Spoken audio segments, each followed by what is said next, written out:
Can Republicans keep a majority in the Senate? What does a win look like for Trump during his China visit? And a warning to John Thune. Steve Bannon has it all coming right up. Welcome to the Sean Spicer Show. Let's get into it. All right, guys, good Friday to you. Headed off to the Kennedy Center right now. I think if you want to just show up, you can probably make it down and we'll have some fun with you. Have a talk about Trump 2.0. Excited about that. And a big week, by the way. Steve Bannon's here. I forgot to say that. Oh, yeah. Oh, hello. So Bannon is here. We got a lot to break down with him. I'll talk about that in just a second. And then next week, a really big show coming your way. My buddy Andrew Giuliani is going to come give us an update on his dad, who showed up last night again on his show. Thank God he's doing better, and give us an update on that. But plus, Andrew's leading this whole FIFA effort in the country. What does this mean for us in terms of the impact that DHS funding has had on securing the country? And you see some of these fights about the New Jersey's charging people. It's now like $100 to take the bus. It's insane. We got a late, and then Ron Johnson's going to be here. A big week. So continue to hit that subscribe notification button. Anything you can do when you're watching the show to send a link around to family and friends and say, hey, I'm watching the Sean Spicer Show. You should watch it too. Join in the premiere. Have fun in the chat, whatever you want. But that's how we grow. I appreciate everybody who does that.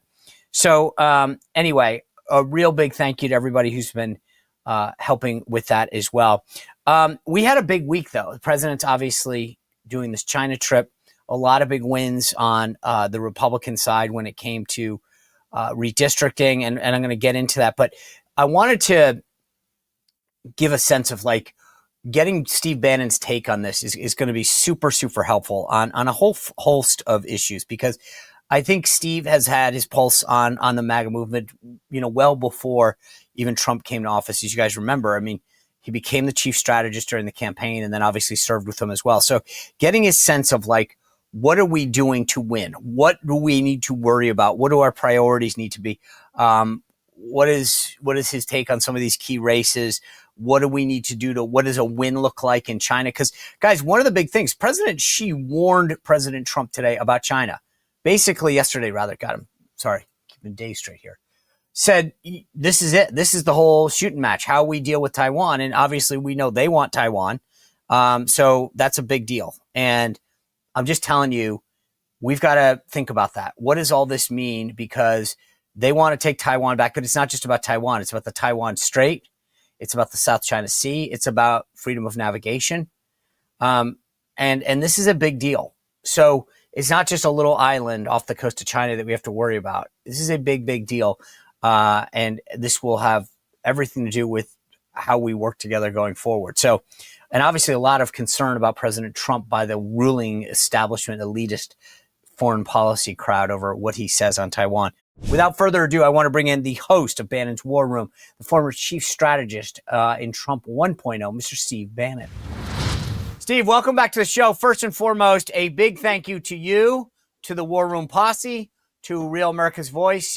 You guys were awesome. Trump 2.0, making the bestseller list. Our mutual friend, Tony Lyons, said to me, Sean, you put President Trump's face on the cover.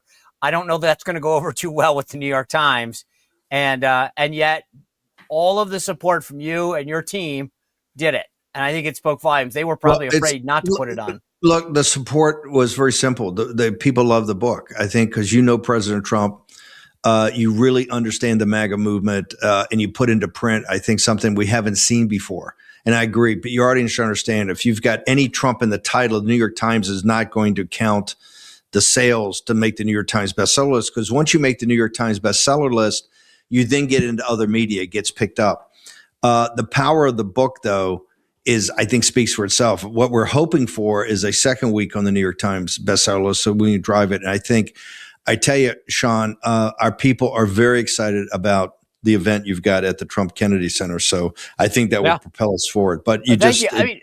The thing that I find fascinating, again, thank you, but it's really interesting to see the power of your team, because it wasn't just my book. I think we'll hopefully get a second to get into this, but I don't think people appreciate that, like the redistricting effort that Brian Kemp has faced in Georgia, that Henry McMaster has faced in South Carolina, is because you guys put your foot on the pedal and said, we're going to hold you accountable. And I think these legislators and these governors heard from you in the grassroots. We see this started a couple of years ago because it was when, and because this fight and this war goes back years. You remember you were at the RNC and you had the consent decree and it kind of handcuffed everybody. Yeah. People got into a mentality that, oh, we're bad, we're xenophobic, they accuse us of racism, we can't get outside the box. And for decades, that consent decree really kind of formed a major part of the kind of the Republican Party's inability to kind of fight back and push back. And so with Alex DeGrasse, who was a Stefanik's senior strategist back in 21, 22, came to me and said, hey, Hochul's going to try to take a bunch of seats in New York. And what they're trying to do is use this redistricting to basically change the calculus. I had been with Stephen Miller. As you remember, in the first term, we put forward a census plan that would not count illegal aliens. And you were there at the time. We worked it all the way through. The Supreme Court was going to uphold it. It was folks over the Commerce Department said, oh, no. We can't be called racist. We can't do this. And they fought President Trump and we kind of reversed ourselves and didn't get the census. The fight for the redistricting really started in 22. If we had not, with Alex DeGrasse, gotten to Florida, because they had already gone home to come back and Ron DeSantis under his leadership do it, 11 seats changed on redistricting in 22. The Democrats took 8. We took 8. The Democrats took 3. If we didn't have that, we probably wouldn't have taken control of the House. Nobody realizes these redistricting wars set the predicate. In the War Room Posse, we have a big audience. Now, some podcasters are bigger, but it doesn't matter. Our audience are the grassroots leaders throughout the country, the activists. And so particularly, they understand, Sean, as you do, the power of these redistricting fights and why local, state, legislatures don't really want to get involved in it because they make all those deals on a local basis. At the federal level, that's got to deal with itself, and it takes pressure. And that's what you saw this time because every seat counts on this. And we're still, I think, 6 short of what we should have. But the War Room Posse and the activism, and quite frankly, you coming and being Bomber Command, the most powerful thing, Sean, really was your Twitter feed, Caroline Wren's Twitter feed, and Alex DeGrasse. Those Twitter feeds in that crucial week really gave people guidance of what to do. And we know from Texas all the way to the current fights, and there's still some to fight, that these are absolutely essential. And the Supreme Court saying they're unconstitutional just, to me, adds an element that conservatives who want to restore the constitutional order. So this fight's a long way from over. But I want to get back to the book. That's one of the reasons books like yours inspire people. They get to step back and kind of see because you're in the trenches and you're fighting and you're making phone calls or you're sending text messages. Sometimes you lose the big picture of exactly what this is all about. What your book does is delineate why this is so different. And look, you're not going to agree with every policy. We're going to talk a minute about China. As you know, we're some of the biggest China hawks. It doesn't, policy by policy, it's important, but it doesn't matter at the heart of it, the essence of it. This is why Trump, the MAGA movement and this Trump revolution is so unique. You lay that out in Trump 2.0 and really, I think, remind people what this fight's all about. Well, I appreciate that. It's interesting because you talk about this idea of fight. Like we talk about the New York Times bestseller list, getting on that. Talk about what, Alex DeGrasse and Caroline Wren and others did to help get the redistricting fight. I think that part of this, Steve, is that this mentality you and I've never thought about it the way that you just presented it, right? So for the longest time, people have to understand the RNC was under what they call a consent decree. Steve just referred to it, where they had agreed through a bunch of dumb lawyers back like in the 1980s through a New Jersey case that they would not do any election day activities because apparently they had done something bad in like 1902. And so every year, and the Democrats would just ask the court to extend the consent decree and no one would stop it. And so there was this mentality, and this is what I want to get at, is I feel like we're slowly starting to realize, hey, wow, if we get out there and we get excited, we can win, right? And we've now shown it in the redistricting effort and others. But as we head towards the midterm, what's the lesson that you want people to take away? Here's the lesson. The way I explain it is 3 elements: structure, content, and process. Structure are the types of things we're doing right now, like on the redistricting, or like you said, in reversing this consent decree and actually having a early voting, but a game day, to have a structure that works, and particularly do everything structurally we can before the elections actually start to put ourselves into the best position for victory. Process is really the grassroots, and grassroots we now know, and you've seen it from Texas. You were actively involved with us in Virginia. You see the power of people come out on a Sunday afternoon. The grassroots process, a precinct strategy and people working together, learning the lessons of 16 and 20, manifesting itself in 24, the whole turning point action, all of that. That is process. The thing in the middle that motivates people is content. And this is why the Save America Act is so important. This is why what President Trump, now this new housing act, we had Pulte these guys on to give people content to fight. That's where Trump 2.0 fits in. You have to have that content to structure, then you have the content, then you have the process. The content's the linchpin because that's the motivational factor. That's where you're telling your troops, this is worth fighting for. Remember in Virginia, Sean, 45 days early voting. If we had not competed so intensely in the 45 days from the grassroots effort with no money behind them, and you actually said, I think you actually put a proposal like for $5 million, we can win this thing and don't have to depend upon the Supreme Court of the Commonwealth bailing us out. You see how important that content and motivational part is to make sure the process, the grassroots process works. That is why it's so critical over the next couple of months in leading up to basically after Labor Day. We have to get the content right. This is why China's big. This is why what we do on America 250 is big. This is why, forcing the situation in the Senate, because right now, Sean, maybe I'm a little against the tide.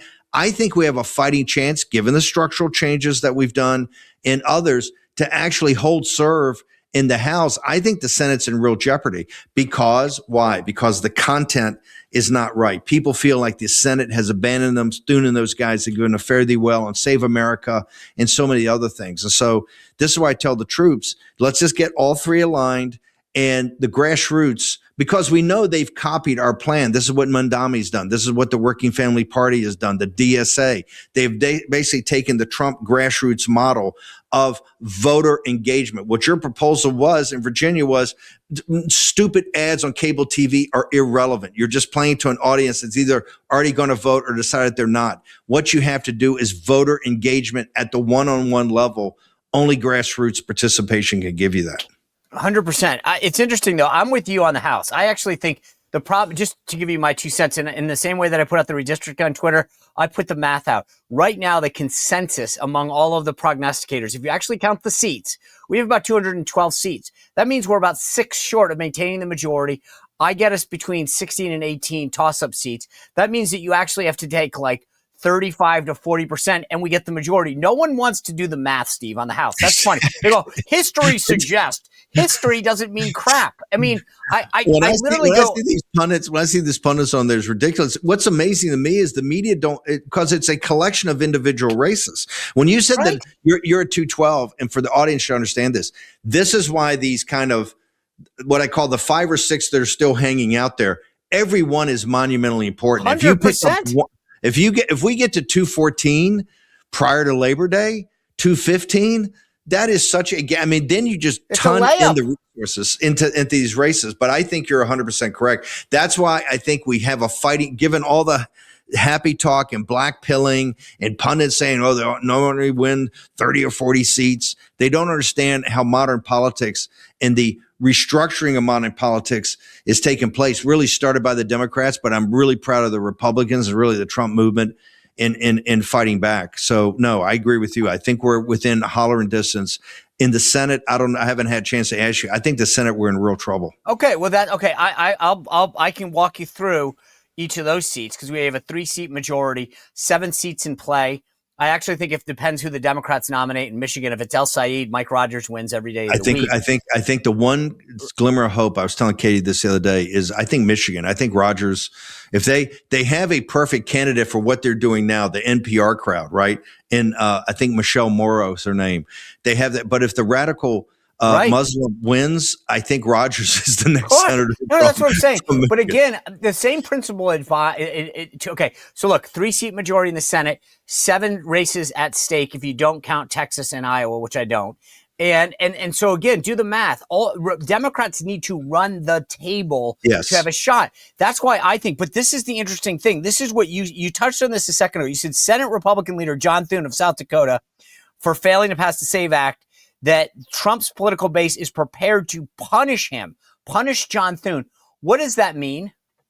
I think with Thune, I strongly think unless they take the 27 votes and change him out as leader, it's going to be they could come very close to around the tables, because they just had this thing that's going around yesterday evening and this morning on Thune's doing a fundraiser, sent a fundraiser letter out, basically quoting the Save America Act. It's terrible. It's illegal aliens voting. It's all these guys on the rolls. They do this for apportionment. And he's raising money. He's raising it for small dollar donors on this, exactly why people want him to push the Save America Act. I think the grassroots, I think they look at the congressional seats as units that they can control and get involved in and move the needle.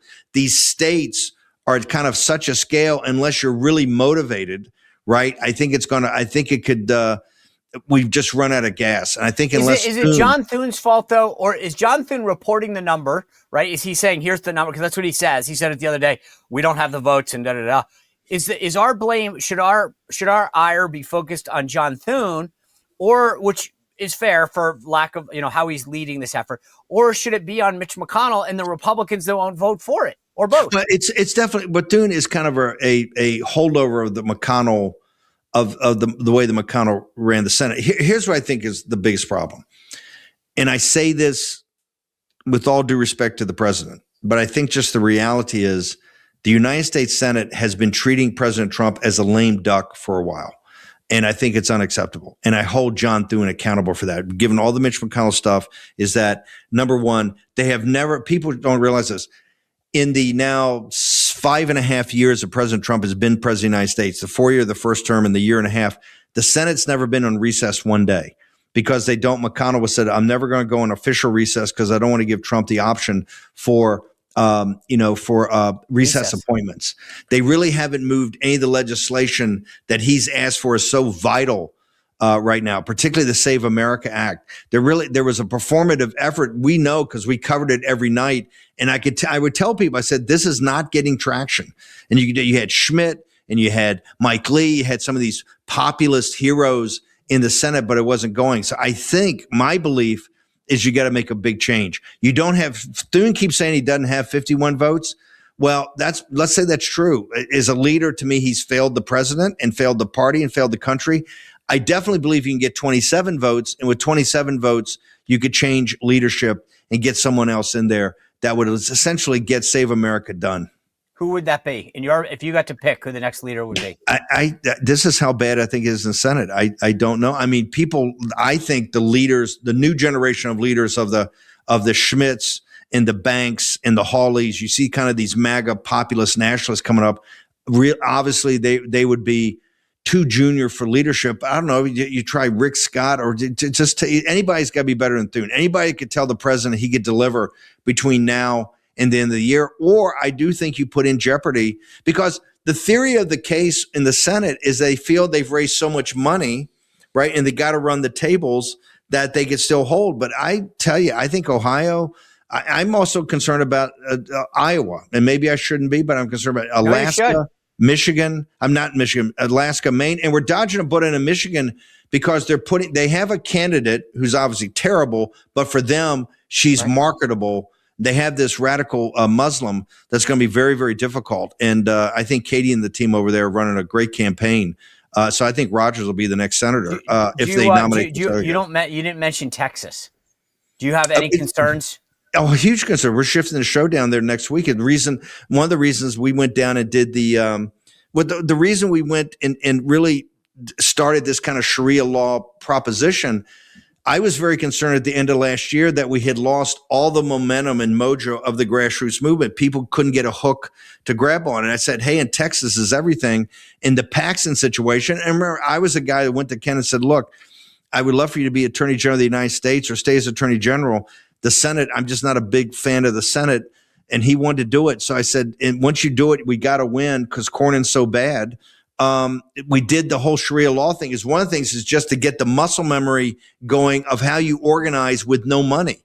I mean, the proposal you put in the Commonwealth of Virginia, people should understand, you went in and said, hey, we don't have unlimited money and we're not going to spend it on, and we're certainly not going to spend it on on commercials, on TV commercials, right? So we're going to have the grassroots. That's what was in Texas. I'm very concerned. I believe that I've seen polling that Paxton may be up 5, 6, 7, 8 points. However, Cornyn just again started another massive bombing campaign on ads that are so negative. They don't say anything of policy. It's just that, Ken Paxton's a creep. He's a weirdo, and you can't vote for him for the U.S. Senate. I believe that if Cornyn wins, we have a much harder time beating Tallarico, because I do think there is some portion of the grassroots movement that said this thing has been so vicious.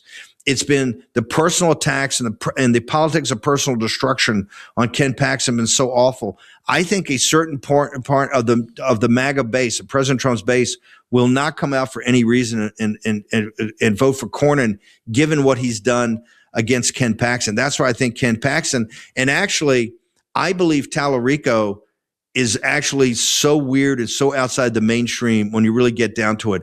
I'm not that concerned about Texas right now. I'm much more concerned about I'm very concerned about Maine. I'm concerned about North Carolina. I think Whatley. Yes, I agree with you. Cooper is the prototypical person the Democrats want to put up. A milquetoast white guy, right? Older, that looks like a country gentleman and speaks with a soft voice, but in back of him is all these radicals, right? But you get that, and that's why I think Whatley's got a real fight in North Carolina. I think we got a fight in Maine.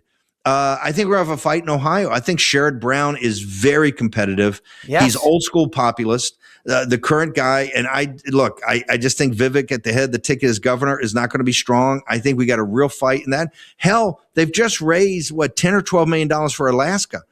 Dan Sullivan, the Marine, a really strong guy. They're coming for Alaska. So we in the U.S. Senate, we got a big fight on our hands. And let's go back to structure and process, unless we get the content part right there, and we don't have it. If you go around the country, Sean, and talk to people about this, and look in the Commonwealth of Virginia, I don't even think we're putting up a candidate, but nobody talks about that race at all, right? It's really been forgotten. And so that's the problem we've got, is that people, the grassroots, don't feel they've got a vested interest in fight in the U.S. Senate.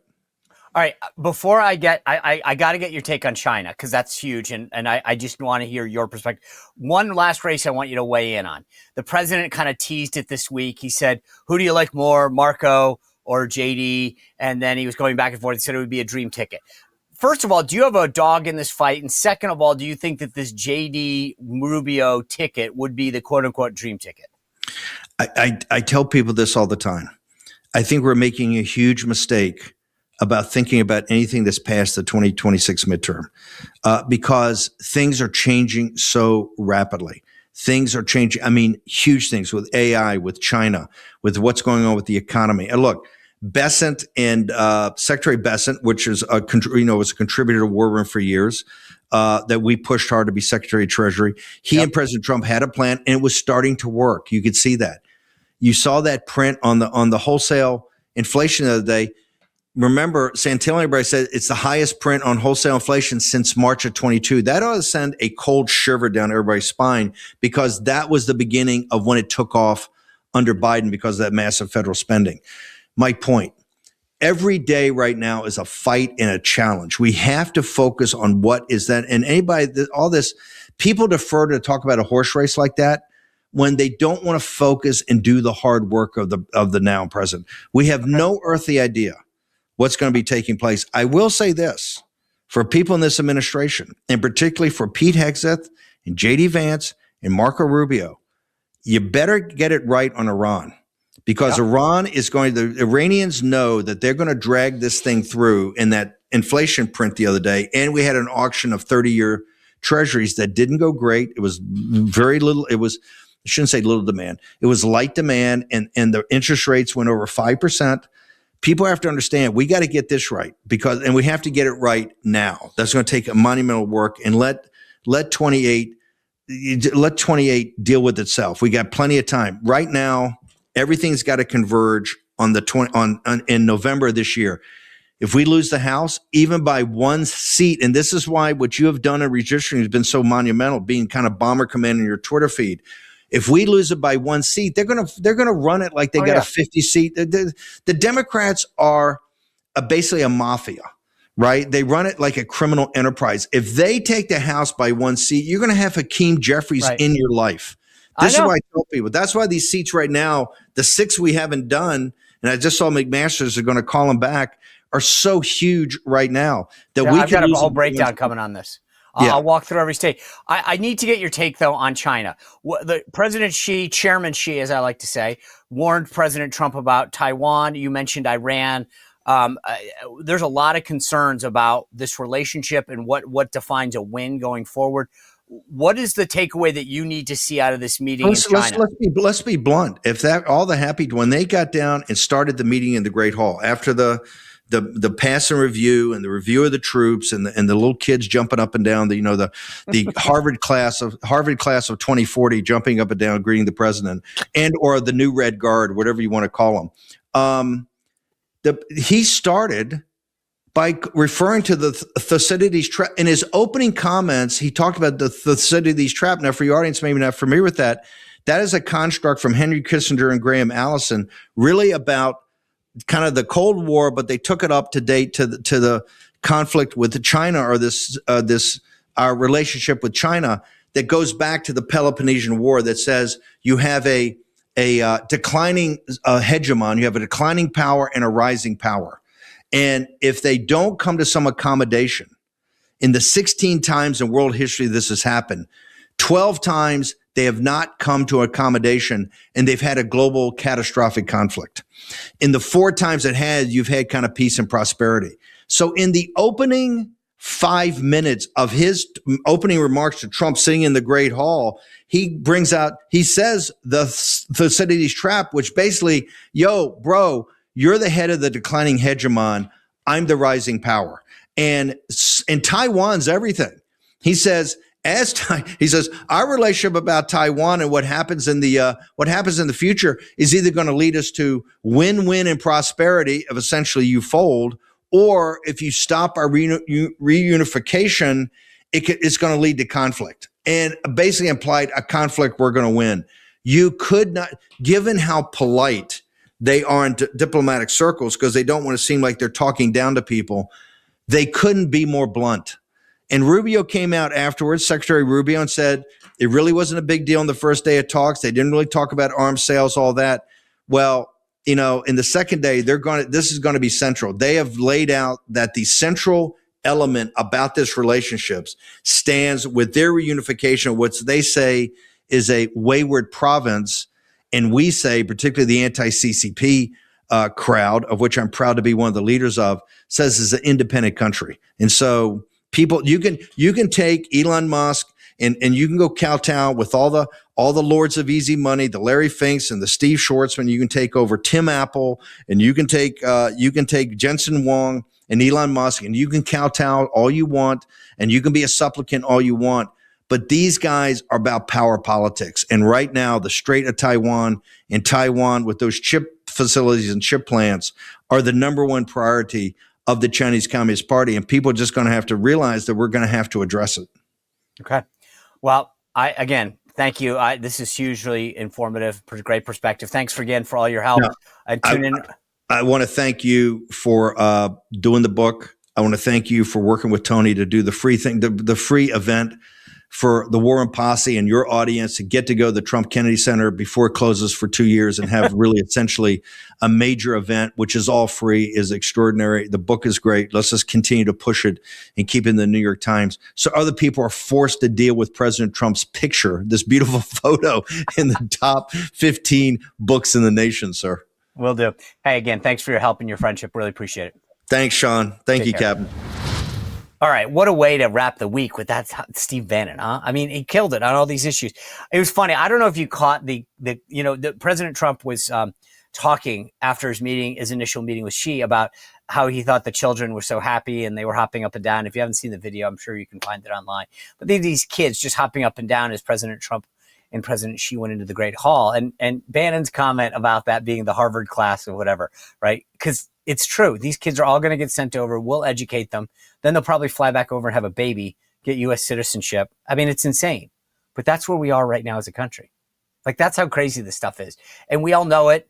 They'll buy up our farmland right next to military bases. We're allowing all this to happen. And that's what kills me so much when it comes to China. We're literally watching this thing happen. And I don't know what it's going to take. I know President Trump wants to get this relationship. We're not ready. But this is the other part. We can't just say that to China. We need to be doing the spade work here at home. Like, why are we not bringing back that manufacturing base when it comes to pharma and PPE and all the critical stuff? Why aren't we really expediting our look at critical minerals? The idea that these guys can hold us hostage in China, this is horrible. It's a bad idea. Like, they know how to play the game. We've got to become less reliant on them. And I think this is important. And Steve mentioned Taiwan. This is the game, folks. This is absolutely the game. They will control so much if they control China. It's not about the landmass. It's about everything that's around it and the freedom of navigation that ships can get in and out and around. Unbelievable. But I wasn't even expecting the focus that we had on the Senate there, walking through those races, what's at stake. Look, I'm a little bit more bullish than he is on the Senate, but this is a big deal because the House, obviously, we need for the policy piece, right? But we need the Senate for the nominations. If you lose the Senate, then there's no more assistant secretaries or ambassadors or whatever. The Democrats will have a say in everything, and we'll have to pay for whatever it is. There'll be deals galore. So getting these Senate races over the finish line, and he's right. Look, you got to keep an eye on Alaska. Mary Peltola is running. She was elected to the House statewide. So she's got some names. She's raising some money. The main race is always going to be concerning, but my gosh, if we can't win against a guy who had a Nazi tattoo and said that women deserve their sexual assault, then I don't know what what our problem is.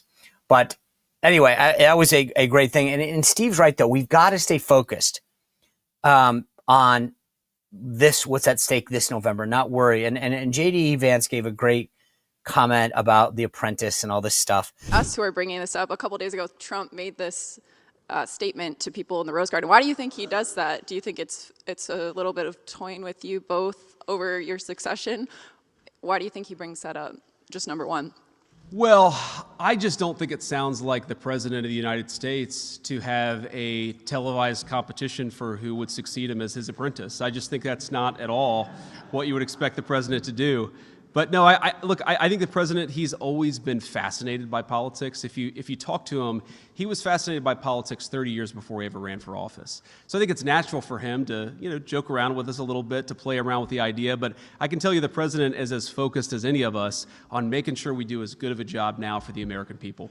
But let me show you what he said when he talked about Marco Rubio. Take a look. Can you tell me a little bit about, the president has been toying this idea of a joint ticket between you and Rubio. What do you think about that? Oh, man. What I think is there are a few topics that I want to talk about less than what office I'm going to run for years down the road when I'm having a good time and trying to do good work in the job that the American people already elected me to do. Look, as I've answered this question probably in any number of ways. I love Marco. I think he's a great Secretary of State. He's become a very, very dear friend. But I think both of us are very much focused on accomplishing the American people's business right now.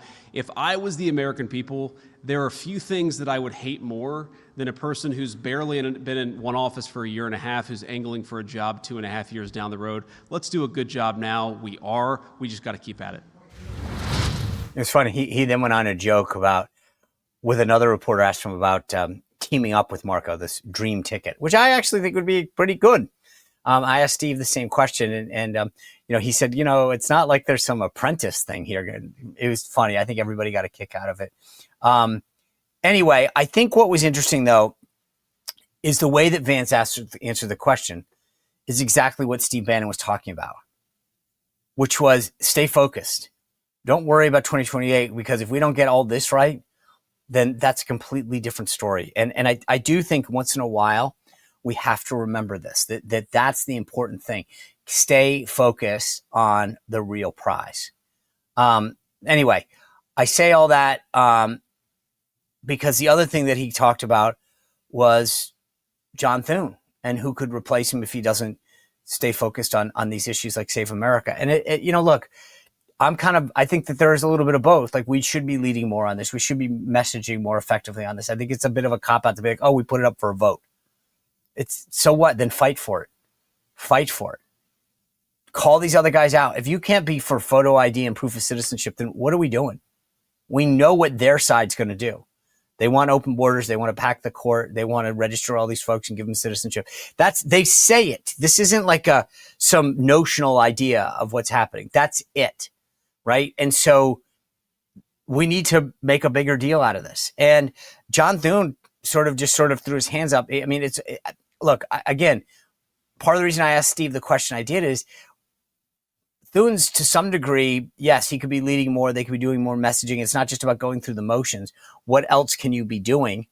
But we need to go after the folks that didn't vote yes. You know, Thune can't force them. At some point, we need to put the heat on them. Just the same way we're doing this in the redistricting efforts. A lot of these guys didn't want to do it. They were like, oh, we don't have time, special session, da-da-da. And it was because of the pressure that was put on them. But here was Thune when he talked about, both the filibuster and the Save America Act. Where do you stand on that currently? Would you reconsider getting rid of the filibuster to get it across the finish line? We don't have the votes to get rid of the filibuster. We called it up on the floor March, I think, 17th. We were on it for several weeks and had a very spirited debate. In fact, I think with the exception of maybe a couple of Republican senators, made more speeches on the floor in support of the SAVE Act than almost any other senator. And we had some votes on it. And we voted on the narrow issue, which is the most popular one, of voter ID. And we put the Democrats on the record. Every single Democrat voted against it. We added, and one of the other elements, also popular, was whether or not biological boys ought to play in girls' sports. We had that vote, and every Democrat voted against that as well. So we've taken what I think are probably the two issues, in my view, that have the broadest public support and put the Democrats on record, and every single one of them voted against it. So we'll look for opportunities to get other votes. There was a vote on the budget resolution, an amendment that Senator Kennedy offered that didn't even get 50 votes on the floor. And so we're continuing to look for opportunities to advance that legislation. Obviously, it's something that I support. I think we all support. And we think it's something that the American people are broadly supportive as well. All right. Again, it's like we tried. Sorry. Can't do much more. Anyway, as I said, next week we've got a big show. Ron Johnson will be here. Scott Rasmussen, the storied pollster, he's going to join us on Monday. Andrew Giuliani is going to give us an update on his dad, plus what they're doing to get the FIFA soccer tournament ready, secure, all that kind of stuff. But before we end the week, I do want to give you guys a redistricting update, because Steve mentioned what's happening. And it's been a frustration of mine that the media loves to say, oh, Republicans, the headwinds in history don't vote. You actually have to go seat by seat. And as I was telling Steve, and you guys heard me say this, that go do the math. There's about 212 seats. You take 218 to get the majority, about 212 are pretty solid Republican. So you need 6. And everyone we pick up, and this is why, again, I want to give you this redistricting update, because no one else is talking about the numbers. No one else is doing this. I can't find anyone who's doing this. They're covering the redistricting. And as Steve said, think about this. You pick up 2 more seats. Suddenly you're at 213, 214, and you need 3 or 4 seats. And now you're back in the majority. So it matters, because everyone loves to just use a talking point because they heard it from some other random pundit on cable that doesn't know what the heck they're talking about, that's never been in a congressional race. So let's do this real quick. Democrats are really upset about what's going on. So in Maryland, they've tried to push through a map. They only have one Republican, Andy Harris, in Maryland. And they're trying to get rid of that. But the state Senate president says, hey, the court's not going to uphold this, and I'm not going to do it. And I think he's probably right. It's not that he's not doing it because he doesn't want to. I don't know that either way. He's doing it because they tried to before, and the court said they overreached. But here's the difference in Maryland. If they get caught overreaching, the court could easily redraw all the maps, and then they'd go from potentially just one Republican seat to 1 or 2. So I'm just telling you, it's not for nothing that they're doing that. And by the way, this is not we already talked about Florida completely redrawing its seats, +4 for the Republicans there. But check out what's happening in this new Florida 20th congressional district. Okay, currently no one technically represents that. there's about 5 people in here right now to be the nominee, and it's solidly blue. So whoever wins that will be the Republican nominee, because they did get a handful of seats after this. One of the 5 is Debbie Wasserman Schultz. She represents the Boca Raton area right now. She's a very prominent Jewish advocate for the people that she represents. Very outspoken on this, but it's now got a very heavy population of blacks in that district, which will be Democrats. So again, who wins it? And now they've got this intra-party fight going on. In fact, the district technically was represented by Sheila Schifferfelis McCormick. Remember, that's the woman who resigned for stealing COVID funds. She actually literally resigned from Congress because of COVID funds. And she's running again for her old seat. She's one of a handful of black Democrats that's running. But this is the kicker, and the reason I'm telling you this story. The Democrats think that it's theirs, and Debbie Wasserman Schultz should drop out of the race because she's white. So they actually think this is their seat. It's funny watching the Dems go through all this stuff now. It's hysterical.